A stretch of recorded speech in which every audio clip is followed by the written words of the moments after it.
Hey everybody, Dave McKenzie here. Rachel Stroud with Pony Colt League World Series starting this week here at Rent One Park. We're recording this on Thursday evening, so tomorrow morning, bright and early, everything fires off. 5 days of baseball here at the park, and it's hard to believe, this is the 6th year that this has been here already. Doesn't seem real. And it just keeps getting better and better as we go. It does. Yeah. And 10 teams come into, if you don't know about Colt League World Series, it's an international tournament. It's even more a World Series than even what Major League Baseball plays, because these guys come in from all over the world. This year, the international teams are really from every place. Yes. Teams have to play through their zone to get here, so the teams that are national teams have to play through the northwest, east, or south zone to get a spot in the World Series, and then the rest of the world is kind of split up into zones. So we've got the European zone, Asian Pacific, Caribbean, and kind of just the Mexico's zone. So we've got teams from Mexico, we've got a team from Nicaragua, we've got a team from the Czech Republic, and we have a team from Japan coming in.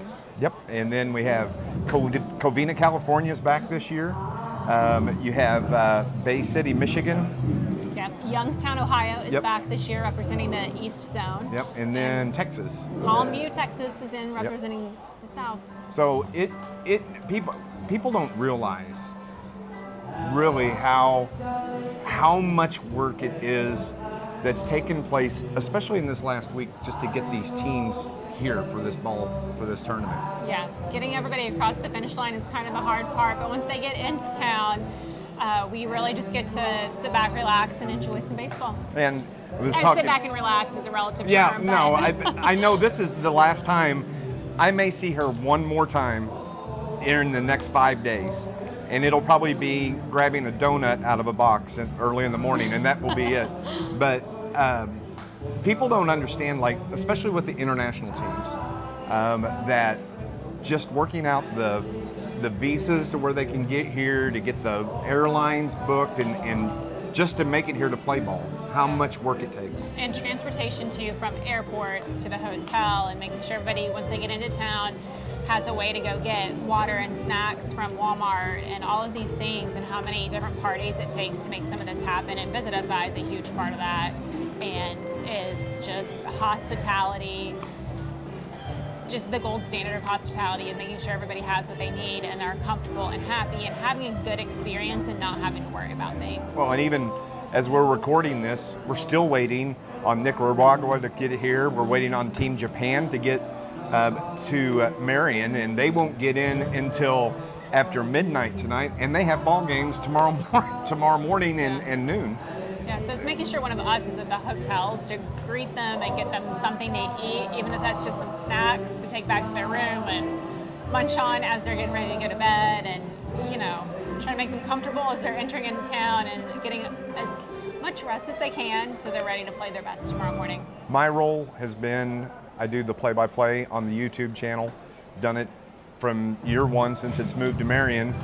You kind of take care of all the social media, all the postings, so people can really, they can stay up to date on what's going on during the games, in between games, and so on. And catch some of the fun moments too for people who weren't able to be here in person, to get just a little taste of what life is like at the Colt World Series and not just what's happening on the field. Yeah, so, and you can go to Instagram, you can go to Twitter, of course, go to coltworldseries.org, and that will show you the schedule of all the games, show you the link for the broadcast on YouTube.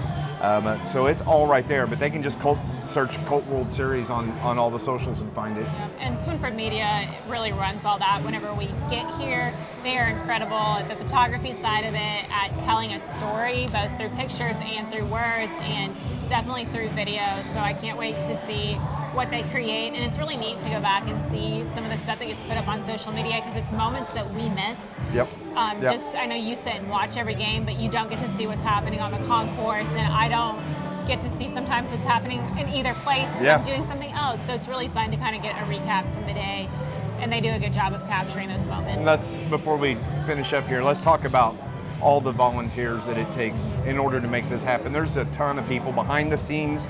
You may not know them, you may know them, but there's a lot of people that help make this event happen. Yeah, so many people from the city. I mean, Cody Moak, our Chief of Staff, and Doug Patton, one of our commissioners, are just key and really encouraging and doing what they can to make things happen. At the Colt World Series, Steve Miller has a slew of volunteers who are always here with two open hands and ready and willing to do whatever is asked of them. And Ashley and I both have some good friends around town who are willing to step up to the plate, pun intended, yes, and take on whatever task. If it's us asking for fans because people get hot, or water, or a tent, or whatever this is that we can make somebody stay in our town just a little bit more comfortable is awesome. And of course our team hosts, we've got some organizations that welcome our international teams and come and cheer them on because they oftentimes don't travel with fans, and make sure that they have a meal and stuff like that. So couldn't do it without them either. Yeah, in the city of Marion, Mayor Mike Absher got to talk about the ballpark here, Shad Zimbro, the fact that it's here. It's a great facility, and it doesn't get any better than this. But and Jack Reed and his team too out at the Park District are providing tons of practice space and time and cages and all of those things for these players to go and kind of get limbered up after sitting on a plane for 10 hours or however long their travel time was. We're very grateful for that. Well, that's Rachel Stroud. She's the executive chairman of the tournament, and thank you. I'll probably talk to you Tuesday when it's all done. And yeah, maybe I'll pop back by for the championship game. maybe so. But that's Rachel Stroud. She's the executive chairman for the tournament. Thanks for watching. We'll talk to you later.